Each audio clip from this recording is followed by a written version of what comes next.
जहाज सिकंदरिया की तरफ बढ़ने लगा।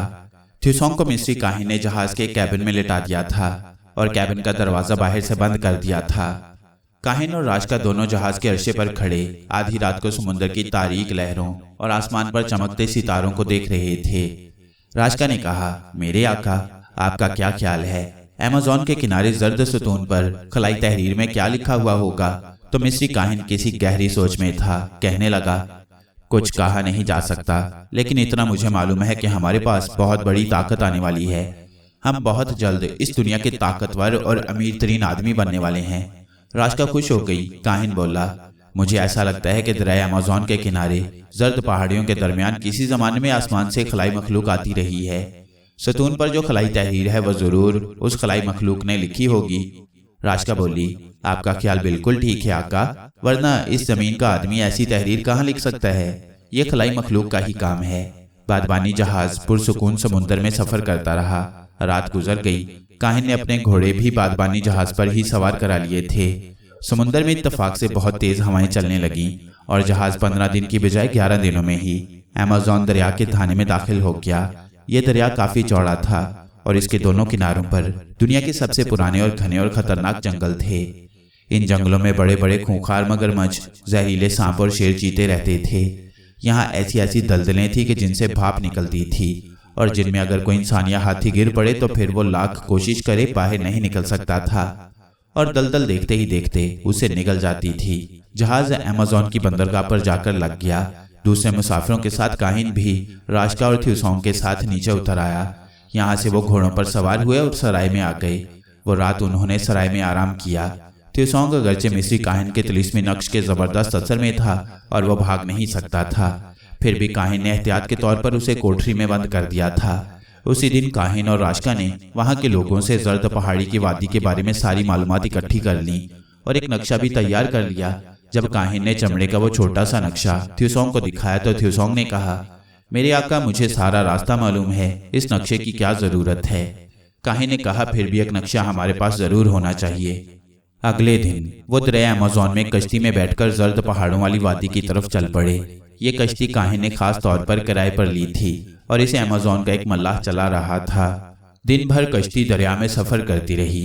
रात को दरिया एक घने जंगल में दाखिल हो गया। मल्लाह ने कहा, आका, सुबह हम जर्द पहाड़ों की वादी में पहुंच जाएंगे। काहिन बोला, ठीक है, जब जर्द पहाड़ों वाली वादी शुरू हो तो मुझे बता देना। रात को राजका और काहिन कश्ती में ही बिस्तर लगाकर सो गए। थ्यूसोंग को सोने की जरूरत नहीं थी, वो जागता रहा। मल्लाह ने थ्यूसोंग से पूछा, तुम किस मुल्क के रहने वाले हो? थ्यूसोंग ने मल्लाह की तरफ देखा और बोला, मैं आसमानों की खलाओं का बाशिंदा हूँ। मल्लाह जोर से हंस पड़ा और बोला, यार तुम बहुत हंसी मजाक वाली बातें करते हो, सच सच बताओ, तुम किस मुल्क के किस शहर के रहने वाले हो? थ्यूसोंग का चेहरा उसी तरह मशीन के चेहरे की तरह स्पार्ट था। वो बोला, मैंने जो सच था तुम्हें बता दिया, अब तुम मानो या ना मानो, मुझे इसकी परवाह नहीं। मल्लाह को गुस्सा आ गया कि यह शख्स नौकर होकर उसके साथ ऐसी बातें करता है। उसने थ्यूसोंग को एक छोटी सी गाली देकर गुस्से से कहा, तुम अपने आप को समझते क्या हो? तुम्हें यह नहीं भूलना चाहिए कि तुम एक गुलाम हो। थ्यूसोंग को गुस्सा आ गया। उसने मल्लाह की गर्दन पर एक ऐसा उल्टा हाथ मारा कि उसका सर उसकी गर्दन से अलग होकर समुद्र में गिर गया। थ्यूसोंग ने उसके बाकी धड़ को भी समुद्र में गिरा दिया। समुद्र में मछलियों ने लपक कर मल्लाह के जिस्म को उसी वक्त हड़प कर लिया। थ्यूसोंग मल्लाह की जगह बैठ गया और आहिस्ता आहिस्ता कश्ती चलाने लगा। दिन निकला तो काहिन और राजका ने मल्लाह की जगह थ्यूसोंग को देखा तो पूछा कि मल्लाह कहाँ चला गया? थ्यूसोंग ने मशीन की तरह जवाब दिया, उसने मुझे गाली दी थी, मैंने उसकी गर्दन उड़ाकर दरिया में फेंक दिया। मिस्री काहिन खामोश रहा। राजका ने दबी जुबान में काहिन से कहा, आका, कहीं ये हमारे साथ भी ऐसा सलूक तो नहीं करेगा? काहिन ने कहा, यह मेरे तिलिस्मी नक्श के असर में है, इसके दिल में मेरा तिलिस्मी कील ठुका हुआ है, ये मेरी खिलाफ वर्जी कभी नहीं कर सकता। तुम खामोश रहो और इससे ज्यादा बात ना करना। कश्ती अब दरिया के उस इलाके में पहुंच गई थी जहां बाएं किनारे कहीं कहीं सरसब्ज दरख्तों के पीछे कोई ना कोई जर्द चट्टान नजर आ जाती थी। थ्यूसोंग इन जर्द चट्टानों को देख रहा था। कहने लगा, आका, जर्द पहाड़ों की वादी करीब आ रही है। मिस्री काहिन और राजका कश्ती में बैठे चमड़े के नक्शे को गौर से देख रहे थे। नक्शा भी यही बता रहा था कि जर्द पहाड़ों की वादी आने वाली है। और फिर थ्यूसोंग ने एक जगह कश्ती दरिया से निकलने वाली एक नदी में डाल दी और बोला, इस नदी के पार जर्द पहाड़ों की वादी है। कश्ती नदी में आहिस्ता आहिस्ता बह रही थी। दोनों तरफ ऊंचे ऊंचे घने दरख्तों वाला जंगल था। जंगल में गहरा सन्नाटा था। किसी वक्त किसी परिंदे के बोलने की आवाज आ जाती थी। काहिन और राशिका ने देखा कि कई दरख्तों पर सब्ज और जर्द रंग के सांप लटक रहे थे। एक शेर किनारे किनारे उनकी कश्ती के साथ साथ दूर तक चलता चला गया। एक जगह 2 मगरमच्छ भी उनकी कश्ती का पीछा करने लगे, जिनको थ्योसॉन्ग ने कश्ती का चप्पू मारकर हलाक कर डाला। थ्योसॉन्ग की खलाई ताकत थी, जिसकी वजह से मगरमच्छ वहीं मर गए। सूरज ढल रहा था कि थ्योसॉन्ग ने नदी के किनारे कश्ती खड़ी कर दी। उन्होंने कश्ती में से घोड़ों को किनारे पर उतारा, फिर सामान उतारकर एक जगह पर रखा। कश्ती को किनारे के एक दरख्त के साथ बांध दिया। वो घोड़ों पर सवार हुए और दरख्तों में चल पड़े। काहिन और राशिका के हाथों में लंबे छुरे थे, जिससे वो फालतू झाड़ियों और दरख्तों की लटकी हुई शाखों को काटते जाते थे। थ्योसॉन्ग आगे आगे घोड़े पर सवार होकर जा रहा था। घने दरख्त खत्म हो गए। अब सामने उन्हें जर्द पहाड़ियां दिखाई दी। ये 4-5 पहाड़ियां थीं, जो एक दूसरी के साथ साथ थोड़े थोड़े फासले पर खड़ी थीं। थ्योसॉन्ग उन्हें लेकर पहाड़ियों के पीछे आ गया। ये जगह इतनी वीरान थी कि कमर कमर तक सूखी घास उगी हुई थी। ऐसा लगता था कि इधर कभी कोई नहीं आया। अचानक मिस्री काहिन और राशिका को सामने एक ऊंचा जर्द सतून नजर आया। काहिन ने खुश होकर कहा, यही वो सतून है जिसकी हमें तलाश थी राशिका। थ्योसॉन्ग सतून के पास पहुंचकर घोड़े से उतर पड़ा और एक तरफ पत्थर के बुत की तरह खड़ा हो गया। मिस्री काहिन और राशिका सतून के करीब आ गए। काहिन ने गौर से देखा। सतून पर खलाई जुबान में कोई पुरस्कार तहरीर लिखी हुई थी। काहिन ने थ्योसॉन्ग की तरफ मुतवज्जा होकर पूछा, थ्योसॉन्ग, क्या यही खलाई सतून है? थ्योसॉन्ग ने बिल्कुल मशीनी इंसान की तरह जवाब दिया, मेरे आका, यही खलाई सतून है जिसकी तुम्हें तलाश थी। काहिन ने थ्योसॉन्ग से कहा कि वो सतून पर लिखी हुई खलाई तहरीर पढ़कर बताए कि इस पर क्या लिखा है। थ्योसॉन्ग आगे बढ़ा। वो सतून के सामने आ गया और खलाई तहरीर पढ़ने लगा। सारी तहरीर पढ़ने के बाद उसने काहिन से कहा, आका, लिखा है कि अगर कभी यहाँ कोई खलाई मखलूक आए तो इस तहरीर के जरिए उन्हें इतला दी जाती है कि काली तकोन वाली पहाड़ी के अंदर एक गार है, जिसमें हम लोग एक खलाई टॉर्च छोड़े जाते हैं। इसी खलाई टॉर्च की मदद से जमीन के अंदर छुपे हुए खजानों का पता चल जाएगा। बस ए खलाई मखलूक, उन खजानों को निकालकर तुम अपने लिए खलाई रॉकेट तैयार करना और फिर उसी में बैठकर अपने सियारे में पहुंच जाना। थ्योसॉन्ग पर चूंकि तिलिस्मी नक्श का असर था, इसलिए वो झूठ नहीं बोल सकता था। इसमें उसका अपना इरादा शामिल नहीं था। उसने खलाई तहरीर में जो पढ़ा वो काहिन को बता दिया। काहिन ने जब खलाई टॉर्च और जमीन में छुपे हुए खजानों का सुना तो उसकी बाछें खिल गईं। उसने फौरन पहाड़ियों की तरफ देखा। उसे वहां कोई काली तकोनी चोटी नजर न आई। उसने थ्योसॉन्ग से पूछा, थ्योसॉन्ग, मुझे बताओ कि काली तकोनी चोटी यहाँ कहाँ है, ताकि हम उसके गार में छुपी हुई खलाई टॉर्च को हासिल कर सकें। थ्योसॉन्ग ने गरूब होते सूरज की सुनहरी रोशनी में पहाड़ियों पर निगाह दौड़ाई। उसकी खलाई नजरों ने कोने वाले पहाड़ के पीछे तकोनी चोटी को देख लिया। उसने काहिन से कहा, आका, तकोनी चोटी कोने वाली पहाड़ी के पीछे है, चलो हम वहां चलते हैं। और उन्होंने अपने घोड़े कोने वाली पहाड़ी की तरफ मोड़ दिए। जब वो उस पहाड़ी के पीछे आए तो उनकी निगाह चोटी पर पड़ी। ये चोटी स्याह और तकोनी थी। काहिन बड़ा खुश था। एक एक निशानी सच साबित हो रही थी। वो घोड़े को तेज चलाता तकोनी स्याह चोटी वाली पहाड़ी के दामन में पहुंच गया। वहां उसे कहीं भी कोई गार दिखाई न दिया। उसने थ्योसॉन्ग से कहा, थ्योसॉन्ग, वो गार तलाश करो जिसके अंदर खलाई मखलूक ने खलाई टॉर्च छुपा रखी है। थ्योसॉन्ग ने पहाड़ी का एक चक्कर लगाया, फिर एक जगह पहाड़ी दीवार का एक पत्थर बाहर खींच लिया। जब थ्योसॉन्ग ने 3-4 पत्थर खींचे तो वहां एक गार नमूदार हो गया। थ्योसॉन्ग ने काहिन की तरफ मुड़कर कहा, आका, यही वो गार है जिसके अंदर पुरस्कार खलाई टॉर्च मौजूद है। काहिन और राशिका ने चमड़े के थैले में से मशाल निकाली। रोशनी की मशाल काहिन ने एक हाथ में पकड़ ली और थ्योसॉन्ग से कहा, तुम आगे आगे चलो। थ्योसॉन्ग हुक्म पाते ही गार में दाखिल हो गया। थ्योसॉन्ग को मशाल की रोशनी की जरूरत नहीं थी। उसकी आंखें अंधेरे में भी देख सकती थीं। गार मुद्दतों से बंद पड़ा था, जिसकी वजह से अंदर बड़ा हवस था। उन्हें सांस लेने में तकलीफ हो रही थी, मगर थ्योसॉन्ग बड़े सुकून से सांस ले रहा था। वो आगे आगे जा रहा था। अब मशाल उसने अपने हाथ में पकड़ ली थी। मशाल की रोशनी में उन्हें गार का रास्ता साफ नजर आने लगा। थ्योसॉन्ग आगे आगे चल रहा था। वो एक जगह रुक गया। यहाँ जमीन पर कुछ पत्थर पड़े थे। थ्योसॉन्ग ने उन पत्थरों की तरफ इशारा करके कहा, आका, इन पत्थरों के नीचे खलाई टॉर्च दफन है। काहिन ने बेताबी से कहा, तो फिर उसे बाहर क्यों नहीं निकालते, जल्दी करो। थ्योसॉन्ग ने हुक्म पाते ही पत्थरों को हटाकर जमीन खोद डाली। नीचे से एक सफेद एल्युमिनियम का बॉक्स निकाला। बॉक्स को खोला तो उसके अंदर एक छोटी सी खलाई टॉर्च पड़ी थी। काहिन ने जल्दी से टॉर्च थ्योसॉन्ग से छीन ली और उसका बटन दबाकर जमीन पर उसकी सुरख रोशनी डाली। उसे जमीन के नीचे चट्टानें और पत्थर नजर आने लगे। वह हैरान रह गया। उसने थ्यूसोंग से कहा, थ्यूसोंग, यहाँ तो कोई खजाना नहीं है।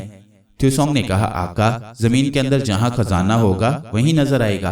काहिन ने झुंझला कर कहा, तो ये कैसे पता चलेगा कि खजाना कहाँ है? काहिन ने टॉर्च दोबारा थ्यूसोंग से ले ली और उसे जमीन की तरफ कर दिया, मगर सूरज बल्ब रोशन ना हुआ। वो बोला, यहाँ खजाना नहीं है, मगर मुझे यकीन है कि इन पहाड़ियों में कहीं ना कहीं कीमती खजाने जरूर दफन होंगे। हम उन्हें तलाश करेंगे। चलो गार से बाहर निकलकर खजाना तलाश करते हैं। वो गार से बाहर निकल आए। राजका भी बड़ी खुश थी कि उन खजानों में से उसे भी उसका हिस्सा मिलेगा और वो दौलतमंद हो जाएगी, फिर मलका बनकर जिंदगी बसर करेगी। गार से बाहर आए तो शाम का हल्का हल्का अंधेरा हो गया था। काहिन आगे आगे चल रहा था। उसने टॉर्च का मुंह नीचे किया हुआ था। वो सामने वाली जर्द पहाड़ी के करीब पहुंचा तो एकदम से टॉर्च की सुरख बत्ती रोशन हो गई। काहिन ने खुशी से चीख कर कहा, राजका, यहाँ खजाना दफन है। थ्यूसोंग ने कहा, हाँ, टॉर्च का सुरख बल्ब रोशन हो गया है। इसका मतलब है कि यहाँ जरूर कोई खजाना है। खलाई टॉर्च कभी गलत नहीं बता सकती। फिर थ्यूसोंग ने टॉर्च का दूसरा बटन दबा दिया और काहिन से कहा, आका, अब जमीन पर रोशनी डालें, आपको जमीन में छुपा हुआ खजाना नजर आ जाएगा। काहिन ने टॉर्च की रोशनी जमीन पर डाली तो ये देखकर उसकी आंखें खुली की खुली रह गईं कि जमीन के नीचे लोहे का एक संदूक खुला पड़ा है जो हीरे, जवाहरात, मोतियों और सोने के जेवरात से भरा हुआ था। काहिन और राजका ने इतना बड़ा खजाना जिंदगी में कभी नहीं देखा था। काहिन तो खुशी से नाच उठा। उसने थ्यूसोंग से कहा, इस खजाने को बाहर निकालो। थ्यूसोंग के पास जबरदस्त खलाई ताकत थी। उसने दोनों हाथों से जमीन की मिट्टी और पत्थर इधर उधर हटाए और लोहे के संदूक को निकालकर बाहर रख दिया। काहिन हीरे, जवाहरात और जेवरात को देखकर झूम उठा। उसने जल्दी से संदूक को बंद कर दिया और थ्यूसोंग को हुक्म दिया कि वो खजाने के संदूक को गार के अंदर ले जाकर रख दे। हम रात गार में गुजारेंगे और फिर खजाने को किसी तरीके से छुपाकर वापस मिस्र ले जाएंगे। इतना बड़ा खजाना तो फिरौने मिस्र के खजाने में भी नहीं होगा। राजका ने कहा, हाँ मेरे आका, ये खजाना तो किसी भी शाही महल में नहीं है। थ्यूसोंग ने संदूक को उठाकर कांधे पर रखा और उसे गार में ले जाकर एक तरफ रख दिया। काहिन संदूक के पास ही बैठ गया। राजका बोली, मेरे आका, ये खजाना हम इतनी दूर इतने खतरनाक जंगलों में कैसे ले जाएंगे? रास्ते में चोर डाकुओं का खतरा है। काहिन बोला, जो डाकू इसे चुराने की नीयत से आएगा मैं उसे अपने तिलिस्म से वहीं पत्थर बना दूंगा। हम रात यहाँ आराम करेंगे और सुबह होते ही खजाने को घोड़े पर लादकर वापस मिस्र की तरफ रवाना हो जाएंगे। जो हुक्म मेरे आका, राजका ने कहा और वहीं बैठ गई। मगर काहिन की नीयत बदल चुकी थी। वो राजका को खजाने में से हिस्सा नहीं देना चाहता था।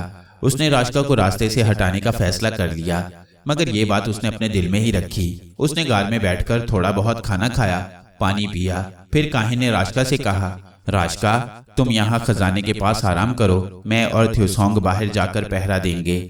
राजका को क्या एतराज हो सकता था? वो तो काहिन की नीयत पर कभी भी शक नहीं कर सकती थी। उसने कहा, जो हुक्म मेरे आका, और वो वहीं खजाने के संदूक के पास लेट गई। मगर इतनी दौलत मिल जाने पर उसे नींद नहीं आ रही थी।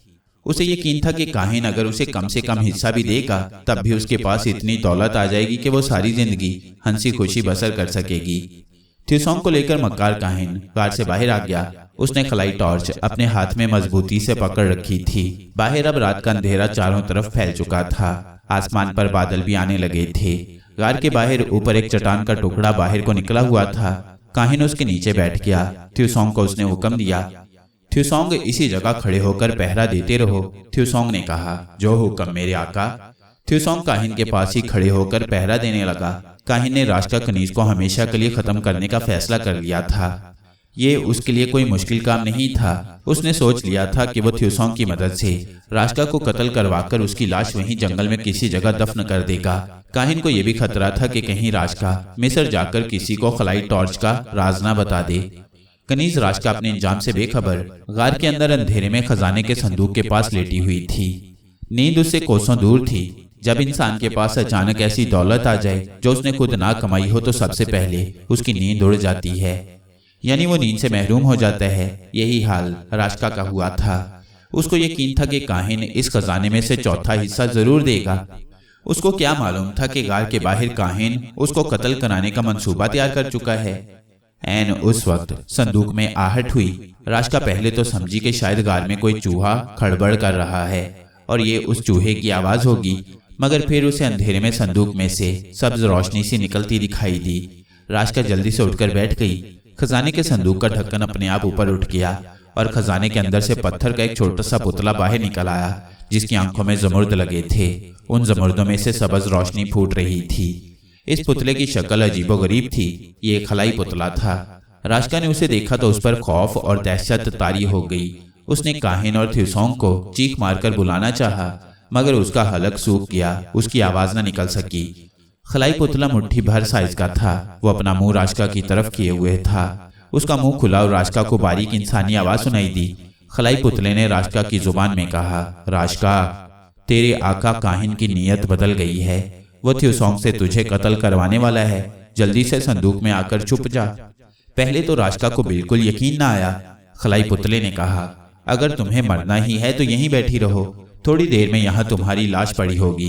राशिका डर गई, जल्दी से बोली, मगर मैं संदूक में कैसे छुपूंगी? संदूक तो हीरे जवाहरात से भरा हुआ है। खलाई मखलूक ने कहा, तुम मेरी मदद से संदूक में छुपोगी। मुझे उठाकर अपने सीने से लगा लो। राशिका खलाई पुतले को उठाते हुए घबरा रही थी कि उसे गार के मुंह की तरफ से किसी के भारी कदमों की आवाज सुनाई दी। उसने उसे पहचान लिया। ये थ्यूसोंग के कदमों की आवाज थी। राशिका ने जल्दी से खलाई पुतले को उठाकर अपने सीने से लगा लिया। सीने से लगाते ही राशिका खुद एक छोटा सा पुतला बन गई और अपने आप फिजा में बुलंद होकर संदूक के अंदर चली गई। फिर संदूक बंद हो गया। काहिन ने थ्यूसोंग को हुक्म देकर भेजा था कि जाकर राशिका को कत्ल कर दो और उसकी लाश बाहर ले आओ। थ्यूसोंग के हाथ में तलवार थी। वह संदूक के पास आकर इधर उधर देखने लगा। उसे राशिका कहीं नजर न आ रही थी। वो बड़ा हैरान हुआ। उसने खजाने का संदूक खोल दिया। संदूक में सिवाय हीरे जवाहरात के और कुछ नहीं था। थ्यूसोंग तेजी से गार से बाहर निकलकर काहिन के पास आकर बोला, आका, राशिका गार में नहीं है। काहिन एकदम उठ खड़ा हुआ। ये कैसे हो सकता है? वो गार में थी। वो गार से बाहर कैसे निकल सकती है? बाहर तो हम बैठे हैं। हमने उसे बाहर जाते नहीं देखा। क्या तुमने उसे अच्छी तरह तलाश किया?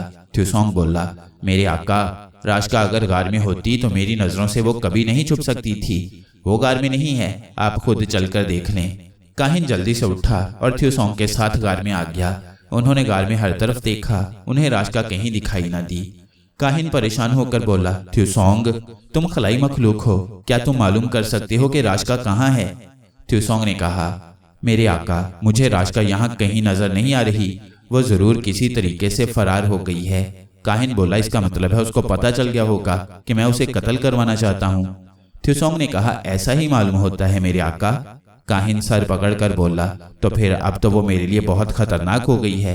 वो तो लोगों को बता देगी कि मेरे पास खलाई टॉर्च है और मैं बहुत बड़ा खजाना लेकर मिस्र आ रहा हूँ। अब तो उसका कत्ल करना बड़ा जरूरी हो गया है। थ्यूसोंग, कुछ करो।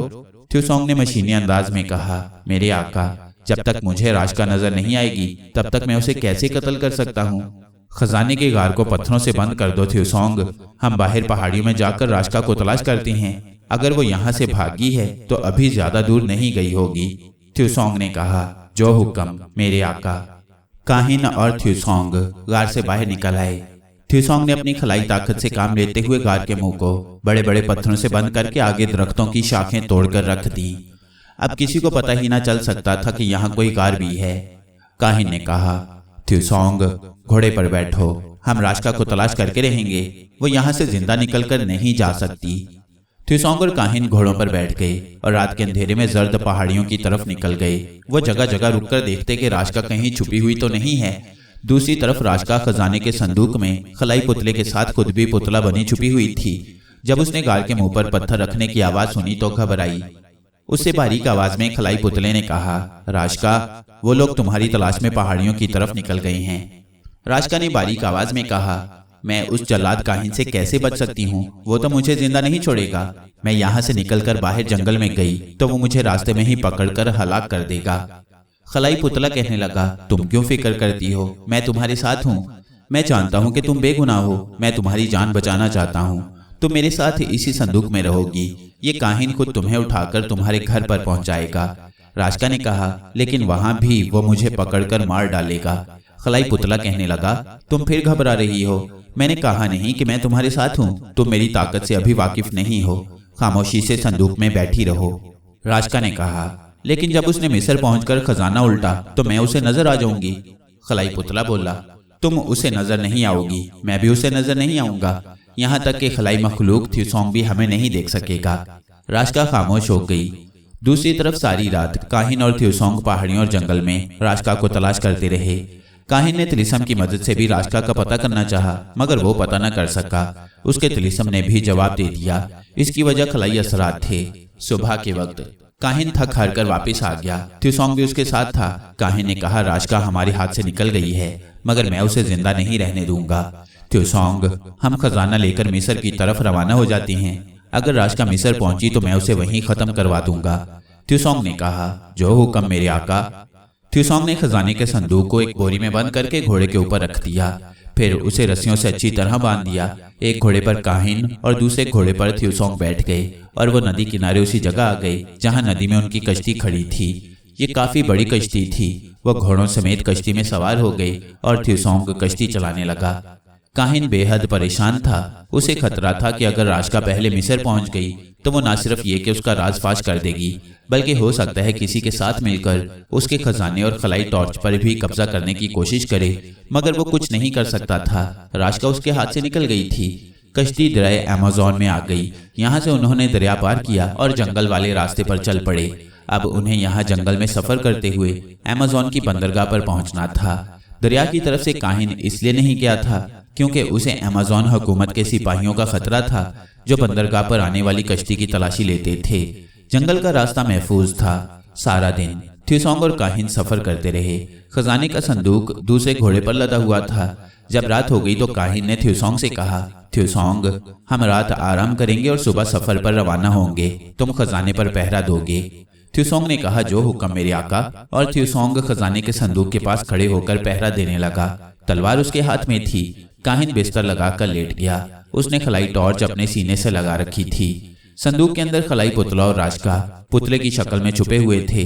खलाई पुतले ने धीमी आवाज में राशका से कहा, काहिन सो गया है, थ्यूसोंग पहरा दे रहा है। राशका जो खुद एक छोटे से पुतले की शक्ल में थी, बारीक आवाज में कहने लगी, मिस्र पहुंचकर अगर मैं इस खजाने की मालिक बन गई तो ये काहिन मुझे जिंदा नहीं छोड़ेगा।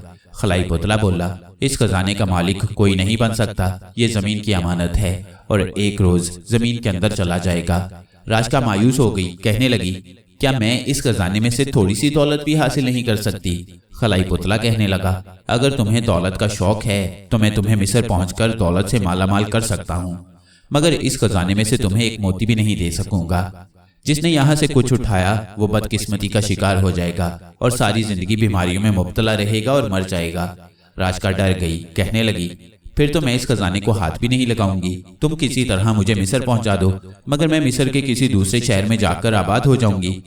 अगर थीब्स वाले अपने पुराने शहर में ही रही तो ये जल्लाद काहिन मुझे मार डालेगा। खलाई पुतला कहने लगा, मैं तुम्हें जल्लाद काहिन से महफूज करने के बाद ही वापिस जाऊंगा। राशका ने पूछा, तुम कहाँ जाओगे? पुतला कहने लगा, मैं इस खजाने को लेकर वापिस जमीन के अंदर चला जाऊंगा। राशका ने पूछा, कहीं थ्यूसोंग हमारी बातें तो नहीं सुन रहा? वो भी तो तुम्हारी तरह खलाई मखलूक है।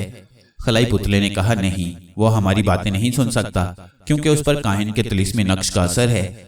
अगर वो सुन भी ले तो काहिन को नहीं बता सकता क्योंकि उसका अपना इरादा खत्म हो चुका है। वो हुक्म का गुलाम है। जो उसका मालिक कहेगा वो उसी के हुक्म पर चलना शुरू कर देगा।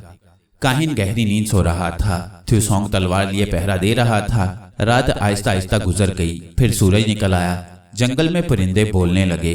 काहिन जल्दी से उठ बैठा। उसने सबसे पहले खजाने के संदूक को देखा तो ये देखकर खुश हो गया कि खजाना मौजूद है। थ्यूसोंग की तरफ देखकर बोला, मैं नदी पर मुंह हाथ धोकर आता हूँ, तुम इसी जगह पहरा देते रहो। जो हुक्म मेरे आका, थ्यूसोंग ने कहा। काहिन ने नदी पर जाकर मुंह हाथ धोया, कुछ जंगली फल तोड़कर खाए और वापिस आकर थ्यूसोंग को हुक्म दिया कि खजाना घोड़े पर रखो, हम यहाँ से आगे रवाना होंगे। थ्यूसोंग ने खजाने के संदूक को घोड़े पर रख दिया और फिर काहिन और थ्यूसोंग खुद भी घोड़ों पर सवार हो गए और जंगल में उनका सफर एक बार फिर शुरू हो गया। इसी तरह सफर करते वो अमेज़न की बंदरगाह पर आ गए। यहाँ वो एक समुद्री जहाज पर सवार होकर मिस्री बंदरगाह सिकंदरिया की तरफ रवाना हो गए। 7 दिन बाद वो सिकंदरिया पहुंच गए। काहिन बड़ा खुश था कि वो खजाने को सही सलामत साथ ले आया है। अपने मंदिर की तरफ जाने की बजाय काहिन खजाने के संदूक को वीरान इलाके में ले गया जहां पुरानी कब्र में उसने खलाई तख्ती छुपाई हुई थी। उसने खजाने का संदूक भी कब्र के अंदर रखवा दिया और थ्यूसोंग से कहा, तुम यहाँ कब्र पर छुपकर खजाने की हिफाजत करना, अगर कोई खजाना चुराने आए तो उसे वहीं मार डालना। त्सोंग ने कहा, ऐसा ही होगा मेरे आका। त्सोंग कब्र के पास ही एक टीले के शगाफ में छुपकर बैठ गया। काहिन मंदिर में आ गया। उसने देवता की पूजा की, नौकरों से मिला और कहा वो अपने भाई को मिलने सिकंदरिया गया था। खलाई टॉर्च उसने अपने कमरे में छुपा कर रखी हुई थी। राजका अभी तक खजाने के संदूक में ही थी। खलाई पुतला भी उसके साथ था। खलाई पुतले ने कहा, राजका, त्सोंग इस कब्र के सामने एक शगाफ में पहरा दे रहा है, अब बताओ तुम्हें कहाँ पहुंचा दूं? राजका बोली, मैं कार्निक शहर में जाकर आबाद हो जाना चाहती हूँ, लेकिन तुम मुझे वहां छोड़कर आओगे और मुझे वादे के मुताबिक इतनी दौलत भी दोगे कि मैं बाकी सारी जिंदगी सुकून से बसर कर सकूं। खलाई पुतला कहने लगा, मैं अपना वादा पूरा करूंगा। राजका ने पूछा कि हम यहाँ से कैसे निकलेंगे? इस पर खलाई पुतला बोला, ये मैं जानता हूँ, तुम अपनी आंखें बंद कर लो। राजका ने अपनी आंखें बंद कर ली। खलाई पुतले ने अपना हाथ उसके माथे पर रख दिया। राजका को अपने जिस्म में एक ठंडी लहर जाती महसूस हुई।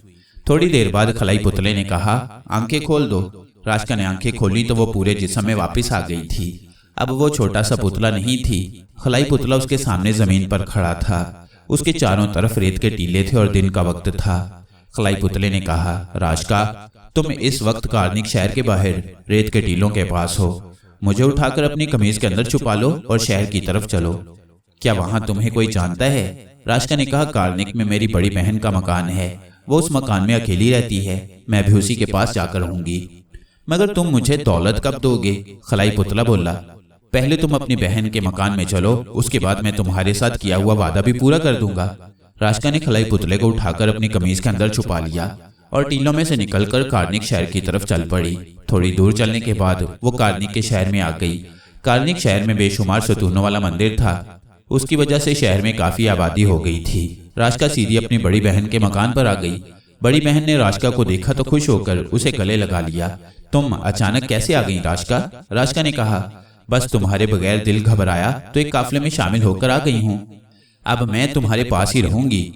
थीब्स में मेरा दिल नहीं लगता था। बड़ी बहन ने कहा, इससे ज्यादा खुशी की बात और क्या होगी कि तुम मेरे पास रहोगी। बैठो, मैं तुम्हारे लिए खाना लाती हूँ। बड़ी बहन खाना लाने चल दी तो खलाई पुतले ने कमीज के अंदर से कहा, राजका, तुम्हारे ठहरने का इंतजाम हो गया है, अब मैं अपना वादा पूरा करूंगा। खाना खाने के बाद तुम्हें मेरे साथ रेत के टीले की तरफ चलना होगा। राजका ने कहा, मैं जरूर चलूंगी। राजका की बड़ी बहन खाना ले आई। दोनों बहनों ने मिलकर खाना खाया। उसके बाद राजका ने बहन से कहा, मैं अभी आती हूँ, मुझे यहाँ एक शख्स से मिलना है। बड़ी बहन बोली, जल्दी वापस आ जाना, ज्यादा देर ना लगाना। राजका ने कहा, फिक्र न करो, मैं बहुत जल्द आ जाऊंगी। राजका अपनी बहन के मकान से निकलकर रेत के टीले की तरफ चल पड़ी। टीला वहां से ज्यादा दूर नहीं था। वहां पहुंचकर खलाई मखलूक को उसने कमीज के अंदर से निकाल लिया और पूछा, अब मुझे क्या करना होगा? मैं तुम्हें रेत के टीले पर ले आई हूँ। खलाई पुतला बोला, जमीन पर कितने ही पत्थर पड़े हुए हैं, इनमें से कोई पत्थर उठाओ। राजका ने अनार के साइज का एक पत्थर उठा लिया। खलाई पुतले ने कहा, इसे मेरे सामने जमीन पर रख दो। राजका ने ऐसा ही किया और पत्थर जमीन पर खलाई पुतले के बिल्कुल सामने रख दिया। खलाई पुतले ने अपनी जमुर्द की आंखें उस पत्थर पर गाड़ दी। फिर उसकी आंखों से एक सब्ज रंग की शुआ निकलकर पत्थर पर पड़ी और वो अनार जितना पत्थर एकदम से बेहद कीमती लाल में तब्दील हो गया। खलाई पुतला बोला, इस लाल को तुम बाजार में बेचकर इतनी दौलत कमा लोगी जो तुम दोनों बहनों से सारी जिंदगी खत्म नहीं होगी। क्या तुम मुतमईन हो राजका?